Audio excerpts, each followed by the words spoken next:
우리나라에서 유일하게 그 초기 기독교 문화재로 지정된 그 전북 김제의 금산교회라는 곳이 있는데 여기에 이제 아름다운 이야기가 전해 내려오고 있습니다. 조덕삼이라는 부자가 있었는데요. 그 레이스 테이트 선교사님의 전도를 통해서 예수를 믿게 되고 이 사람의 사랑채에서 예배가 시작됐는데 이게 금산교회가 된 것이죠. 그런데 조덕삼 씨 집에 머슴 이 마부로 일하고 있던 이자익이라는 청년이 이 주인의 권고로 예수님을 영접하게 되었습니다. 교회가 성장하면서 이제 장로님 한 분을 이제 피택하게 되었는데 이제 주인하고 머슴이 경쟁을 벌이게 되었는데 이 결과가 머슴이 된 겁니다. 이자익 집사가. 교회가 술렁였죠. 이때 주인인 이 조덕삼 집사님이 이렇게 말했대요. 이것이야말로 하나님의 뜻입니다. 나는 이자익 장로님을 모시고 금산교회를 잘 섬기겠습니다. 그 후에 집에서는 조덕삼 집사님이 주인이고 이자익 장로가 머슴이지만 교회에서는 엄격하게 장로와 집사의 직분대로 한결같이 두 분이 다 충성했고 후에 교회가 부흥돼가지고 이 조덕삼 집사 이 주인도 장로가 되었다고 합니다. 이자익 장로를 곁에서 이렇게 지켜보면서 이 우리 머슴이지만 참 총명하다라는 것을 이 주인이 알고 있었기 때문에 이 머슴을 이자익 장로를 주인이 평양신학교로 유학을 보내줍니다. 다 뒷바라지 다 하고요. 그래서 신학교 졸업하고 목사 안수를 받으니까 이 주인인 이 조덕삼 장로님이 이자익 목사님을 다시 금산교회 담임 목사로 청빙해서 서로를 섬기며 충성스럽게 봉사를 했다고 해요. 자, 이 이자익 목사님이 장로교회가 이 분립되기 전에 1924년에 제13회 총회장이 되셨고 이어서 1947년, 48년 연이어서 총회장에 추대되었습니다. 여러분, 복음이 이렇게 넓어요. 복음의 본질을 붙들면 인간이 이렇게 그어놓은 경계를 넘어설 수가 있는 것입니다.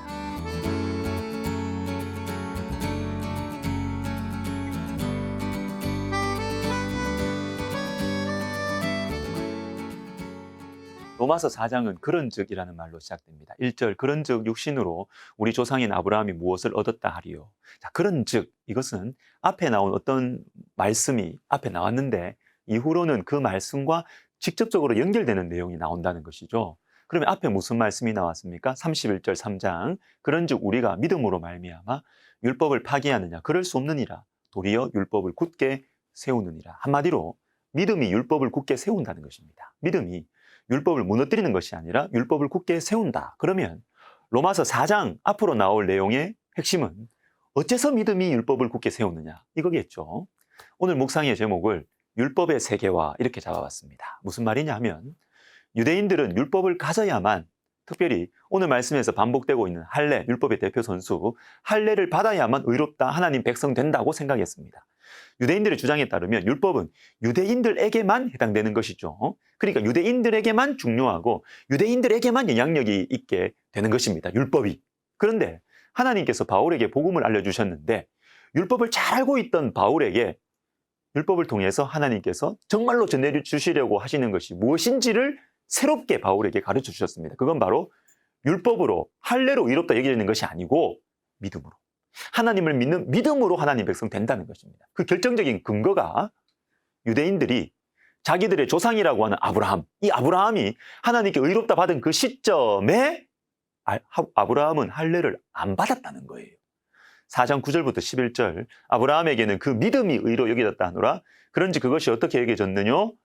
할례시냐 무할례시냐? 할례시가 아니요 무할례시니라. 그가 할례의 표를 받은 것은 무할례시의 믿음으로 된 의를 인친 것이니 뒤에 인친 것이니 이는 무할례자로서 믿는 모든 자의 조상이 되어 그들도 의로 여기심을 얻게 하려 하십니다. 자, 아브라함이 하나님께 의롭다고 여김을 받은 그 시점은 할례를 안 받았을 때예요. 그러니까 할례와 의롭다 여김 받는 것, 하나님 백성 되는 건 관계가 없다는 것이죠. 그러면 아브라함은 어떻게 하나님 백성으로 여겨졌습니까? 믿음으로. 10절이 그걸 말하는데 이 4장 10절은 창세기 15장 6절을 인용합니다. 아브라함이 여호와를 믿으니 여호와께서 이를 그의 의로 여기시고. 여러분, 율법을 가져야만 구원받는다. 할례 받아야만 하나님 백성 된다고 하면 율법은 유대인들 속에 갇혀버려요. 그런데 믿음으로 하나님 백성 된다 하면 하나님 백성이 되고 난 뒤에 당연히 지켜야 되는 이 율법은 유대인이나 이방인이나, 즉 예수님을 구주로 믿는 모든 사람에게, 온 세계 사람들에게 삶의 규범이 되는 것이죠.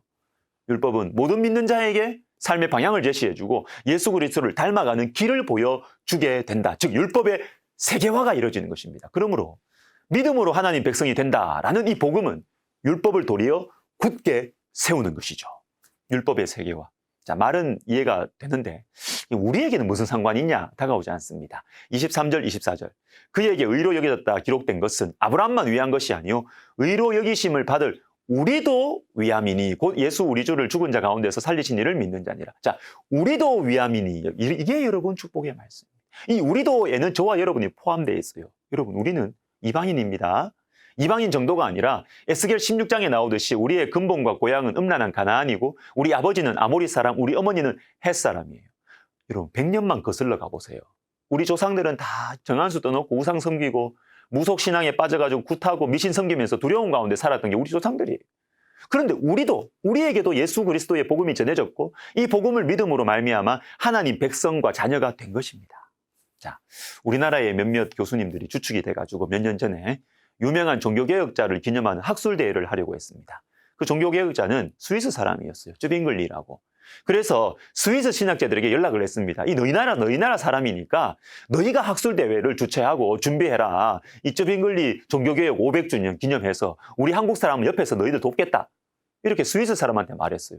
그런데 돌아오는 대답이 무엇이냐 하면 우리는 할 능력이 없다. 돈도 없고 조직도 없다. 한국교회가 해야 된다. 그래서 우리나라에서 외국 신학자들을 초대해서 학술대회를 했습니다. 이게 현재 세계교회의 상황입니다. 한국교회가 가진 위상이 이렇게 높아졌습니다. 그런데 조심해야 됩니다. 200년 전, 100년 전 영국은 해가 지지 않는 나라, 해가 떠 있는 곳은 다 식민지로 만들 자신감이 있었고 식민지가 되는 나라에는 복음이 같이 들어갔습니다. 영국 교회도 그래서 자신감으로 충만했죠. 또한 영국 교회 안에는 영적인 부흥이 일어났었습니다. 조지 휘필드, 요한 웨슬레, 윌리엄 부스, 그리고 웨일즈 부흥까지 내적인 힘이 있었고 외적인 자원이 풍부했습니다. 그러나 지금 많은 분들이 영국은 이미 이슬람 국가라고 해요. 수도인 런던의 시장이 무슬림입니다. 벌써 재선됐습니다. 세계적인 영국의 선교단체 시티스터드가 만든 웩 선교회 대표 한국 사람입니다. 영국 사람 아닙니다. 본부도 런던이 아니라 이제 싱가포르로 옮겨왔습니다. 여러분, 우리도 조심해야 됩니다. 겸손해야 됩니다. 섣부른 자신감으로 교회의 영적인 쇠퇴와 성경의 권위를 무너뜨리려는 사단의 미묘한 작전에 그냥 어영부영하다가 말려들 수가 있어요. 깨어 있어야 됩니다. 이방인이었던 우리, 예수님을 전혀 모르던 어둠 속에 있는 우리였음을 잊지 말고 은혜에 대한 감사와 겸손으로 우리에게 주어진 귀한 사명, 예수 생명으로 교회 살리고 민족 복음화, 세계 복음화에 앞장서는 이 귀한 사명, 우리 한국교회, 저와 여러분 깨어 있어야 되겠습니다. 기도하겠습니다. 하나님 아버지, 우리가 참 겸손하게 해주셔서 우리가 빚진 자의 마음을 가지고 주님 우리에게 주신 민족 복음화와 세계 선교의 길을 우리가 참 힘차게 그리고 다시 마음을 모아서 이 길을 걸어갈 수 있도록 주님 도와주시옵소서. 예수님의 이름으로 기도드립니다. 아멘.